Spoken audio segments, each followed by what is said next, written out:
بسم اللہ الرحمن الرحیم۔ السلام علیکم ورحمۃ اللہ وبرکاتہ۔ اللہم صلی علی سیدنا و مولانا محمد وعلی آلہ وصحبہ وبارک وسلم۔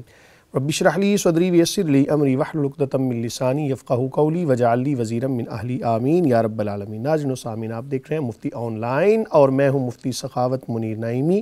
میرے ساتھ موجود ہیں جناب محترم قاری عطاء المنان صاحب چشتی نظامی، ان کے ساتھ موجود ہیں جناب محترم قاری محمد ارشد تہامی صاحب۔ ہمیشہ کی طرح آپ کی خدمت میں حاضر ہیں جناب، آپ کے جمیع سوالات کے جوابات لے کر۔ پروگرام کا باقاعدہ آغاز ہم تلاوت کلام پاک سے کریں گے۔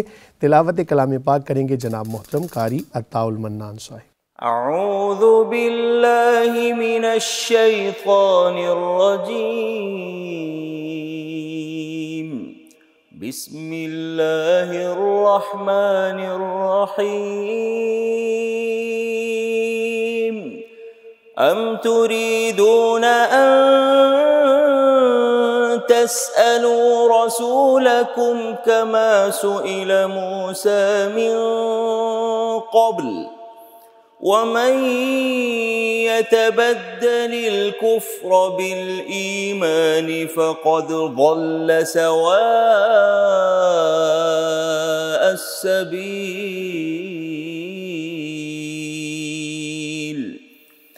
ود كثير من أهل الكتاب لو يردونكم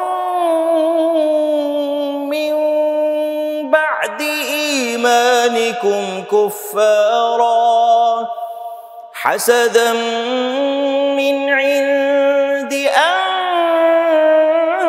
أنفسهم من بعد ما تبين لهم الحق فاعفوا واصفحوا حتى يأتي الله بأمره إن الله على كل شيء قدير صدق الله العظيم۔ ماشاءاللہ، جزاک اللہ، جزاکم اللہ خیر۔ احباب ذی وقار، آیات بینات آپ نے سماعت کی۔ یہ سورہ بقرہ کی آیات ہیں۔ خالق کائنات نے فرمایا، جس کا مفہوم ہے، کیا تم یہ چاہتے ہو کہ پوچھو اپنے رسول صلی اللہ علیہ وآلہ وسلم سے ایسے سوال جیسے پوچھے گئے موسیٰ علیہ السلام سے اس سے پہلے، اور جو بدل لیتا ہے کفر کو ایمان سے وہ قسمت کا مارا تو بھٹک گیا سیدھے راستہ سے۔ دل سے چاہتے ہیں بہت سے اہل کتاب کہ کسی طرح پھر بنا دیں تمہیں ایمان لانے کے بعد کافر۔ ان کی یہ آرزو بوجہ اس کے حسد کے ہے جو ان کے دلوں میں ہے، یہ سب کچھ اس کے بعد جب کہ خوب واضح ہو چکا ان پر حق۔ پس اے غلامان مصطفیٰ صلی اللہ علیہ وآلہ وسلم، معاف کرتے رہو اور درگزر کرتے رہو یہاں تک کہ بھیج دے اللہ ان کے بارے میں اپنا حکم، بے شک اللہ تعالیٰ ہر چاہت پر قادر ہے۔ احباب ذی وقار، آیات بینات کے اندر بالکل واضح ہے ترجمہ، اور وقت کی قلت کے پیش نظر چونکہ اس سے پہلے بہت ساری تشریحات آپ نے سنی، متعدد کتب تفاسیر ہیں، ان کی جانب آپ رجوع کر سکتے ہیں۔ یہاں پر بھی مسلمانوں کے حوالے سے یہ بیان کیا گیا کہ جب تک کوئی واضح حکم نہیں آتا تب تک تم ان سے اعراض کرتے رہو۔ اللہ تعالیٰ کی بارگاہ میں دعا ہے کہ خالق کائنات ہمیں قرآن و سنت کو سمجھنے، بیان کرنے اور ان پر عمل کرنے کی توفیق عطا فرمائے۔ بلا تاخیر پروگرام کے اگلے مرحلے کی جانب بڑھتے ہیں جناب۔ جیسا کہ آپ جانتے ہیں ہمارا اگلا مرحلہ حمد و نعت کے حوالے سے ہوتا ہے۔ آج کریم آقا علیہ السلام کی بارگاہ میں عقیدت کے پھول نچھاور کریں گے جناب محترم قاری محمد ارشد تہامی صاحب۔ وہ جس کے لیے محفل کونین سجی ہے، فردوس بنی جس کے وسیلے سے بنی ہے، وہ جس کے لیے محفل کونین سجی ہے، فردوس بنی جس کے وسیلے سے بنی ہے، وہ ہاشمی مکی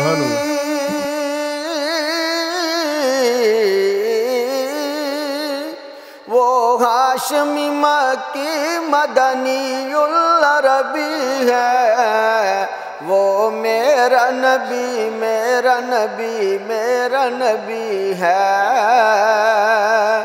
وہ میرا نبی ہے۔ احمد ہے محمد ہے وہی ختم رسل ہے، سبحان اللہ۔ مخدوم مربی ہے وہی والی کل ہے۔ احمد ہے محمد ہے وہی ختم رسل ہے، مخدوم مربی ہے وہی والی کل ہے۔ اس پر ہی نظر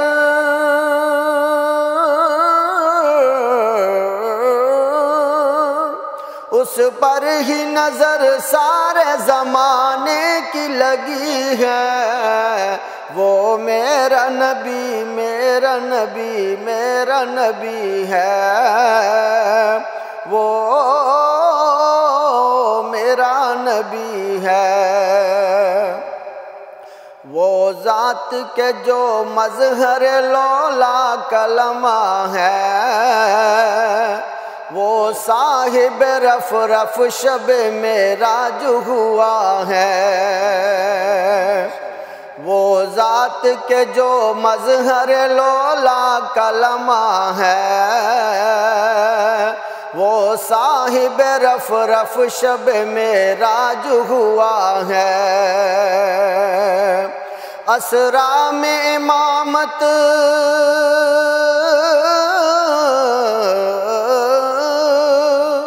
اسرا میں امامت جسے نبیوں کی ملی ہے، وہ میرا نبی میرا نبی میرا نبی ہے، وہ میرا نبی ہے۔ اللہ کا فرمان الم نشرح لک صدرک منسوب ہے جس سے ورفعنا لک ذکرک۔ اللہ کا فرمان الم نشرح لک صدرک منسوب ہے جس سے ورفعنا لک ذکرک۔ جس ذات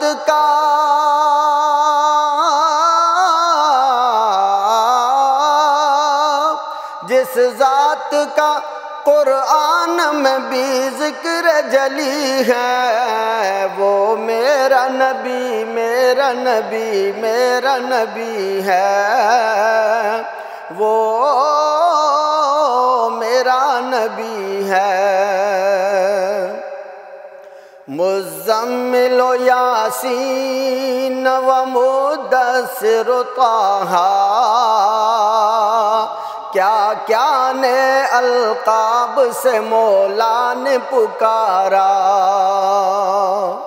مزمل و یاسین و مدثر و طٰہٰ، کیا کیا نے القاب سے مولا نے پکارا۔ کیا شان ہے اس کی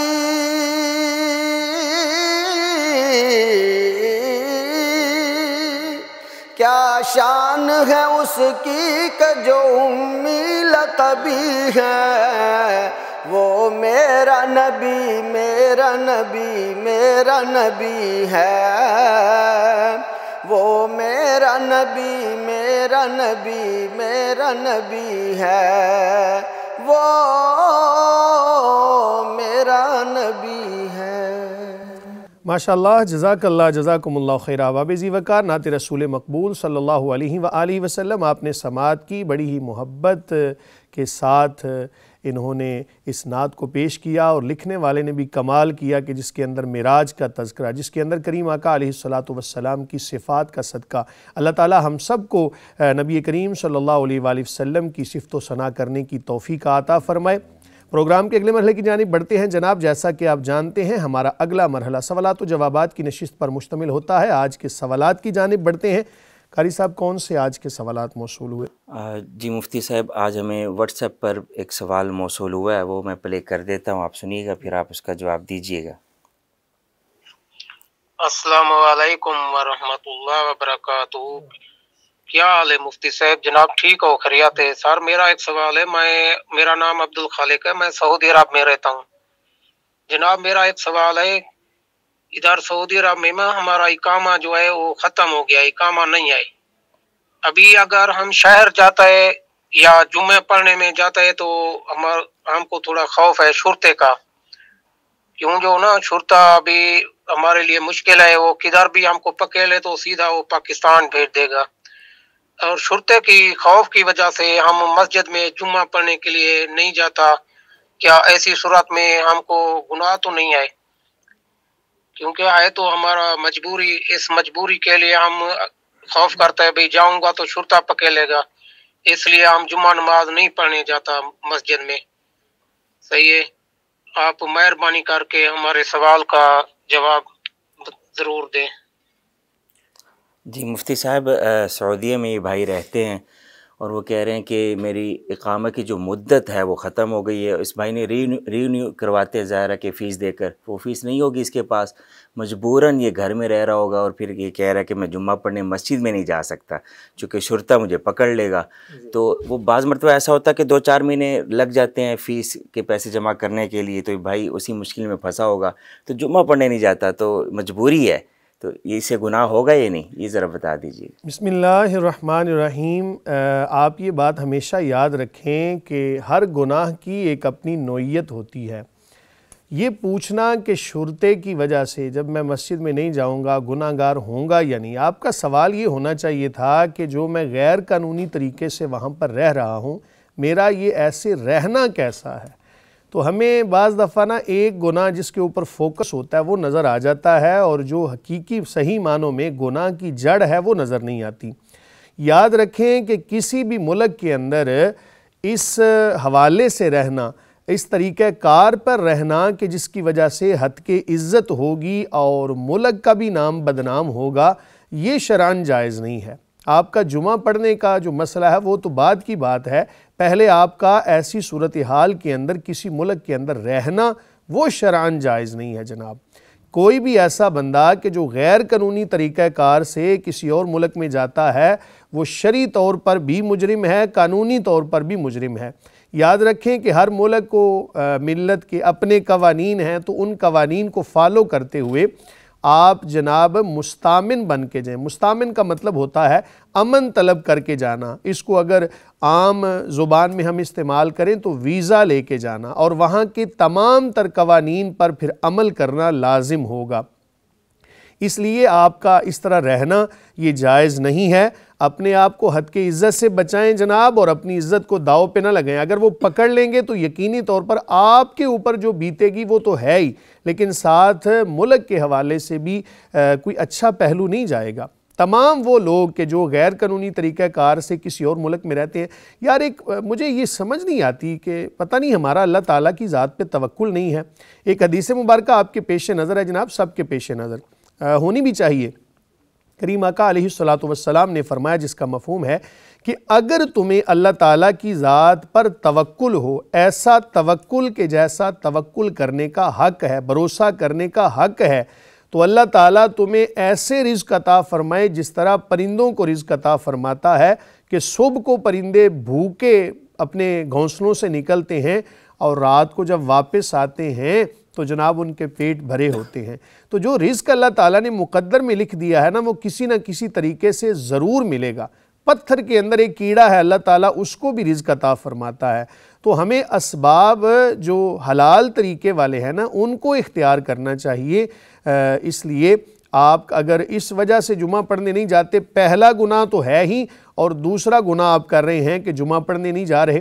تو بہرحال اگر اس کو دوسرے معنوں میں دیکھیں، ہم حسن ظن اختیار کرتے ہوئے کہ چند اوقات کے لیے یا چند مہینوں کے لیے اگر آپ کو ایسا کرنا پڑے تو پھر تو شرعاً آپ مجبور ہیں۔ ایک اور مسئلہ بھی سماعت کر لیں کہ اگر کسی بندے کے حوالے سے یہ دیکھا جائے کہ وہ کسی جگہ پر مقیم ہے یا نہیں، تو اگر تو آپ کو یقین ہے کہ آپ 15 دن کسی ایک جگہ پر قیام کر رہے ہیں تو آپ مسافر نہیں ہوں گے، اور اگر آپ کو یہ پتہ ہی نہیں کہ کب آپ کو جناب وہاں سے پاکستان بھیج دیا جائے گا تو ایسی صورتحال کے اندر آپ مسافر ہوں گے، اور مسافر کے اوپر جمعہ پڑھنا لازم نہیں ہوتا، مقیم کے اوپر جمعہ پڑھنا لازم ہوتا ہے۔ آپ بہرحال ان تمام تر معاملات کو ملحوظ خاطر رکھتے ہوئے اپنے معاملات کو چلائیں اور اپنے آپ کو حد کے عزت سے بچائیں۔ واللہ تعالی عالم بالصواب۔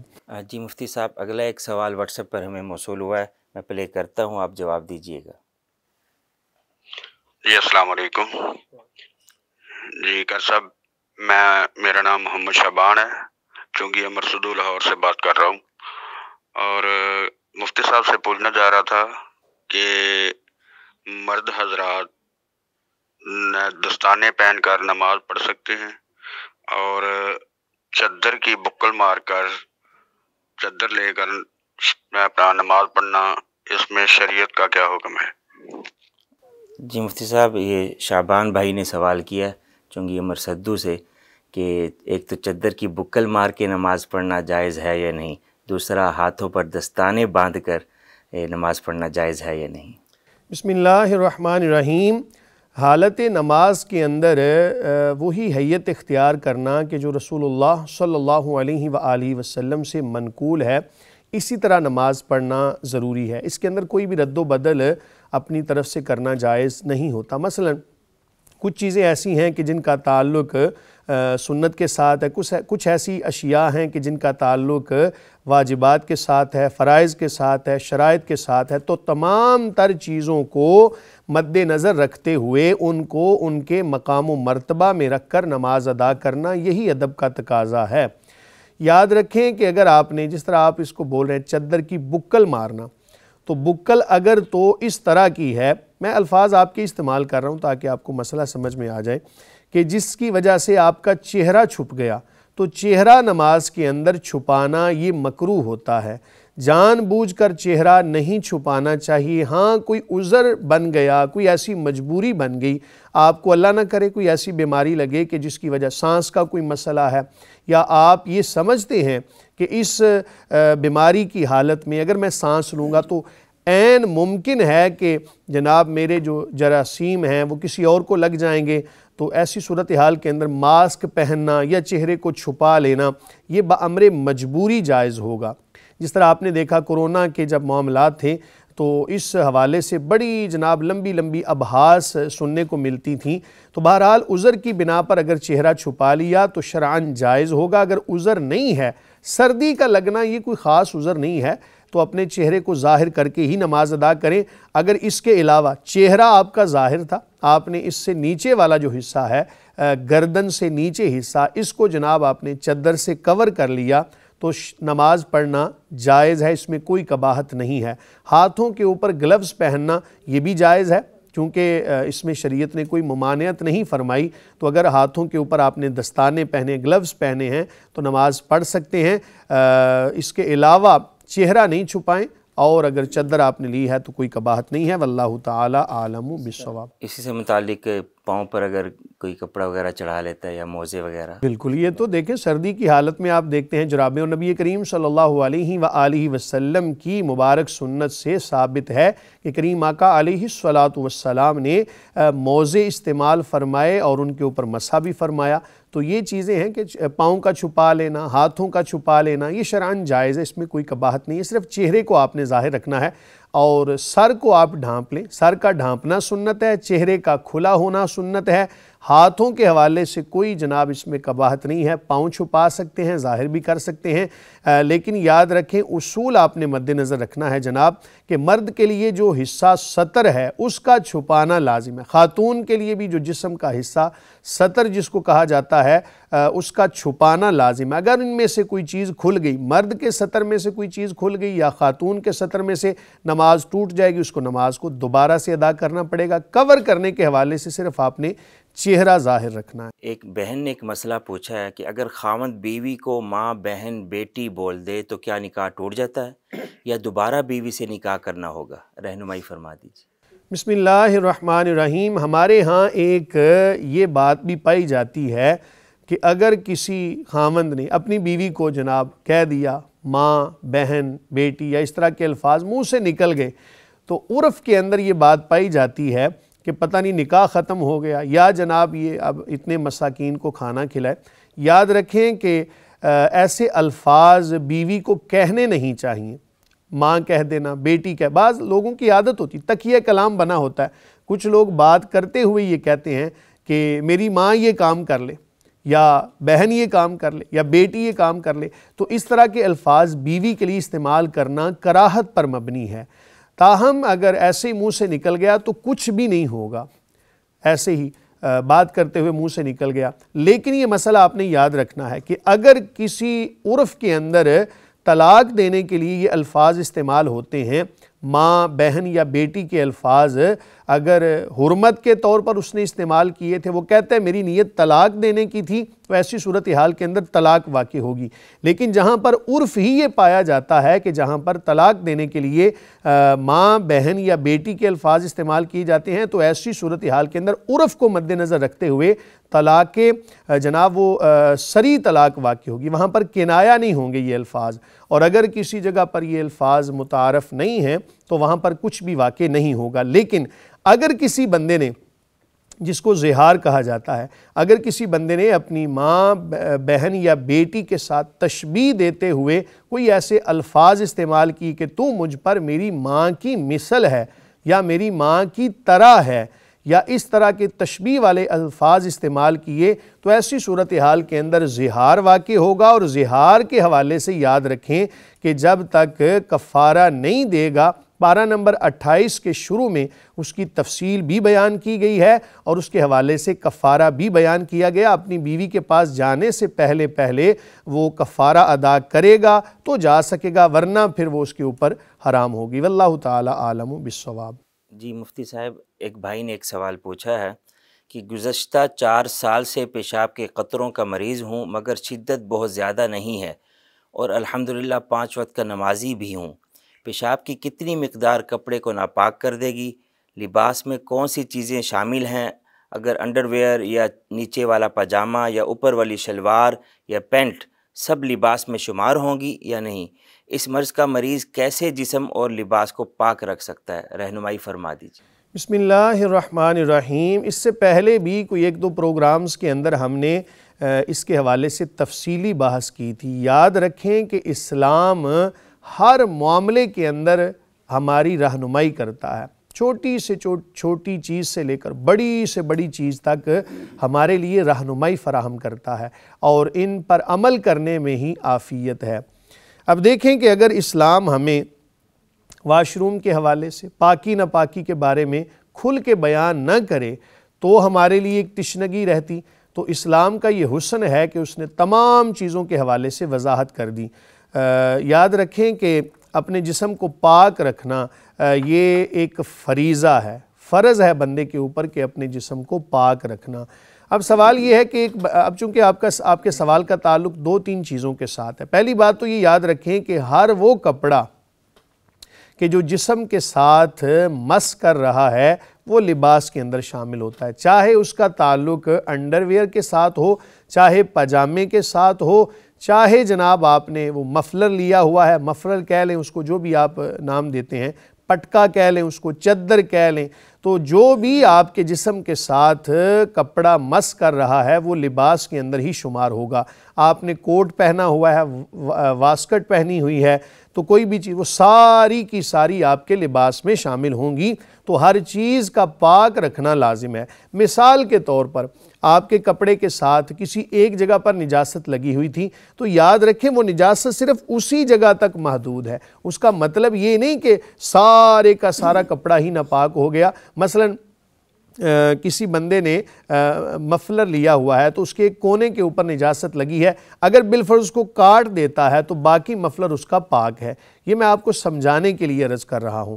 اب رہی بات یہ کہ جسم کو کیسے پاک رکھیں، جناب آپ ہر نماز کے وقت جو ہے اس کو دھو لیں، انڈر ویئر کو یا ٹیشو کا استعمال کریں، اور یاد رکھیں کہ واش روم کے آداب میں سے یہ بھی ہے کہ جب تک یہ اطمینان حاصل نہ کر لے کہ قطرے آنا بند ہو گئے تب تک اس کے لیے وضو کو شروع کرنا یہ جائز نہیں ہے۔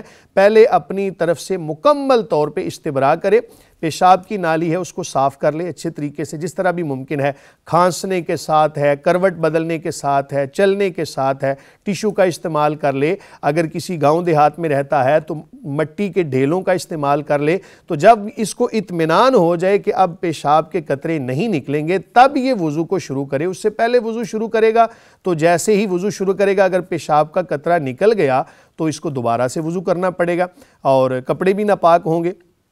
بہرحال یہ اصول آپ نے یاد رکھنا ہے کہ اگر 1 درہم کی مقدار نجاست غلیظہ کپڑوں کے اوپر لگی ہو تو ایسی صورت میں جان بوجھ کر تو اس کو کپڑے کے اوپر رکھے گا تو یہ مکروہ ہوگا، تو اس کو دھونا بہرحال لازم ہے۔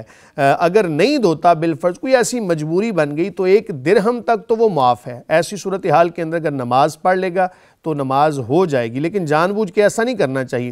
حضرت امام اعظم ابو حنیفہ علیہ رحمہ آپ سے کسی نے سوال کیا کہ حضور آپ کا تو فتویٰ ہے کہ نجاست غلیظہ 1 درہم کی مقدار لگی ہو تو معاف ہے، تو آپ اس کو دھو رہے ہیں، تو آپ نے فرمایا وہ فتویٰ تھا، یہ تقویٰ ہے، تو تقوی کے اوپر عمل کرتے ہوئے اپنے جسم کو پاک رکھیں۔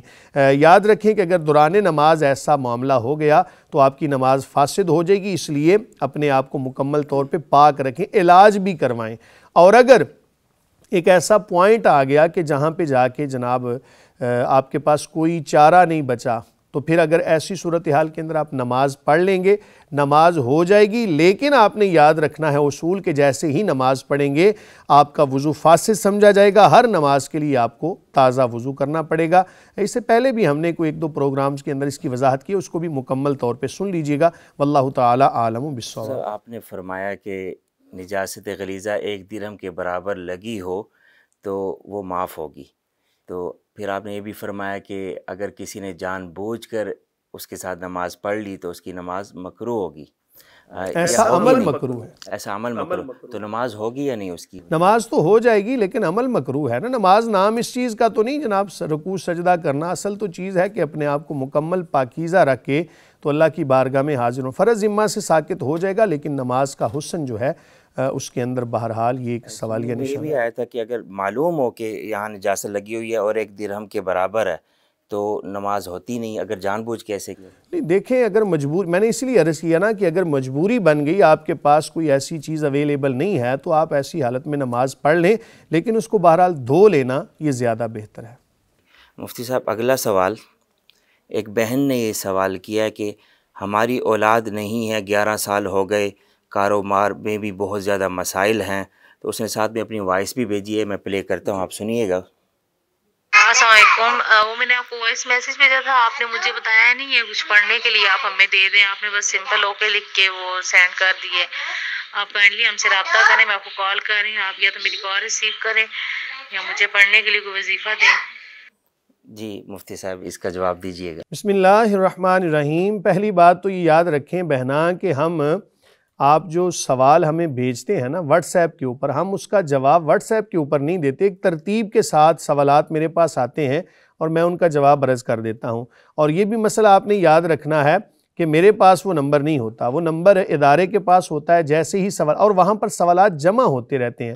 آپ اگر یہ سمجھیں کہ اس کا جواب آپ کو اسی نمبر پر دیا جائے گا تو ایسا نہیں ہے، ہم اس سوال کو پروگرام کے اندر شامل کرتے ہیں۔ اکثر لوگوں کا شکوہ رہتا ہے کہ جی آپ ہمیں جواب نہیں دیتے، تو میں نے آپ کو یہ اصول عرض کر دیا کہ آپ اپنے سوالات بھیجتے رہیں، پھر اپنی باری کا انتظار کریں۔ بہت سارے سوالات ہوتے ہیں، ان میں سے پھر منتخب ہو کے جو سوالات مجھ تک پہنچتے ہیں میں انہی کا جواب عرض کرتا ہوں، اور یہ یاد رکھیں کہ میرے پاس وہ نمبر نہیں ہوتا، وہ نمبر ادارے کے پاس ہوتا ہے۔ اب آپ کا یہ سوال ہے کہ میں آپ کو جو ہے وہ جواب دوں، پھر آپ مجھے تفصیل بتائیں، تو آپ اپنی جو تفصیل ہے نا اس کو مختصر کر کے اسی نمبر پر واٹس ایپ کر دیں، ہم پھر انشاءاللہ اس کو پروگرام میں کوشش کریں گے شامل کرنے کی۔ آپ کا یہ سوال کہ اولاد نہیں ہے اور کاروبار کے اندر برکت نہیں ہے، یہ وظیفہ یاد رکھیں جناب، حضرت سیدنا امیر معاویہ رضی اللہ عنہ اور حضرت امام حسن رضی اللہ تعالی عنہ ان کے پاس اس طرح کے سوالات آئے، ان کا جواب آپ نے یوں ارشاد فرمایا کہ استغفار پڑھو ہر نماز کے بعد۔ یہ میں اپنی طرف سے وظیفہ نہیں بتا رہا، کوئی بھی عالم دین جو صحیح معنوں میں مستند عالم دین ہے وہ اپنی طرف سے تو کوئی بات نہیں شامل کرتے، قرآن و سنت سے جو اشارات ملتے ہیں وہی عرض کرتے ہیں، تو میں بھی آپ کو اسی نہج کے اوپر عمل کرتے ہوئے یہ آپ کو وظیفہ منتقل کر رہا ہوں ان دونوں حضرات کے جو میرے تک پہنچا، کہ ہر نماز کے بعد آپ نے یہ کرنا ہے جناب کہ استغفار کی تسبیح کرنی ہے۔ کچھ لوگ پڑھتے ہیں، جب یہ کہا جائے نا استغفار کی تسبیح کرنی ہے تو کچھ لوگ قاری صاحب یہ پڑھتے رہتے ہیں استغفار استغفار، ایسا نہیں کرنا آپ نے پڑھنا۔ کچھ لوگ استغفار، ہاں جی استغفار پڑھتے ہیں۔ اصل لفظ کیا ہے بتائیے گا؟ استغفار ہے، یعنی یہ ایک مصدر ہے، اس کے بعد پھر آگے اس کرنا کیا ہے، استغفر اللہ، اس طرح پڑھ لیں آپ، یا استغفر اللہ ربی من کل ذنب واتوب الیہ واسألہ التوبہ، اس طرح پڑھ لیں۔ یا اگر مختصر پڑھنا چاہتے ہیں تو یہ تمام کے لیے وظیفہ ہے، اس میں کوئی جناب بندش نہیں، کوئی اجازت لینے کی ضرورت نہیں، تو آپ نے یہ کرنا ہے ہر نماز کے بعد استغفر اللہ، اس کی تسبیح آپ نے ایک تسبیح کرنی ہے، اور پھر ہر نماز کے بعد آپ نے دعا بھی کرنی ہے اپنے کاروبار کے لیے اور اپنی اولاد کے لیے۔